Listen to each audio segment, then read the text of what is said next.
최근 화제가 된 사건이 있었습니다. 한 카페 사장님이 올리신 SNS 글인데요. 눈사람 절도범을 찾아주세요 라고 적혀 있습니다. 열심히 2시간 반이나 걸려서 만든 귀여운 눈사람을 행인이 훔쳐갔다는데 정성 들여 만든 눈사람 훔쳐가거나 망가뜨리면 처벌받을 수 있을까요?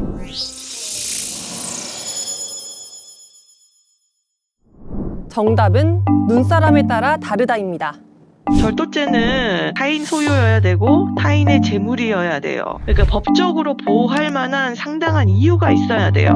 정리를 해보자면 그 눈사람이 그 만든 사람의 소유라고 할 수 있을지, 그게 형법적으로 보호할 만한 재산적 가치가 있는지 그것도 한번 판단을 해봐야 될 것 같고요. 단지 그냥 눈이 와서 시간을 좀 본인이 오래 들여서 공을 들여서 눈사람을 만들었다 해서 그 눈사람을 누가 가져갔다고 해서 바로 절도죄로 처벌하기는 좀 힘들지 않나. 사건 속 주인공은 아무래도 처벌받기 어려울 것 같습니다.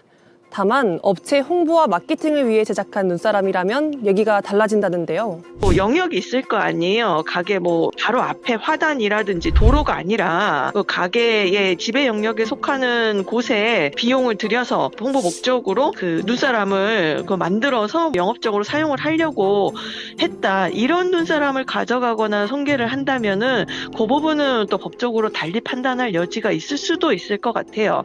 또 어떤 눈사람은 파손시켰을 때 업무 방해죄를 적용할 수도 있다고 합니다. 축제나 뭐 그런 유사한 어떤 그 주체가 권한을 갖고 그 대회나 축제를 개최한다고 했을 때는 그게 업무라고 볼 수 있잖아요. 근데 그 시민들이 만들어 놓은 그 각각의 뭐 어떤 조형물이나 이런 거를 손괴를 했다. 이러면은 꼭 뭐 재물에 해당해서 절도죄 처벌 여부라기보다는 그 업무방해나 이런 다른 제목으로도 처벌이 가능할 수 있을 것 같아요. 정리를 해보자면 눈사람이 만든 사람의 재산이라고 할 수 있을지, 형법적으로 보호할 만한 가치가 있는지 파악을 해야 한다. 사연 속 올라프 눈사람은 절도죄 객체인 재물로 인정받기 어려울 것이다. 다만 지자체나 업체 등 특정한 주체가 수입, 홍보와 같은 특정한 목적을 갖고 제작한 눈사람인 경우에는 손괴죄와 절도죄는 물론 업무 방해죄를 물을 수도 있다.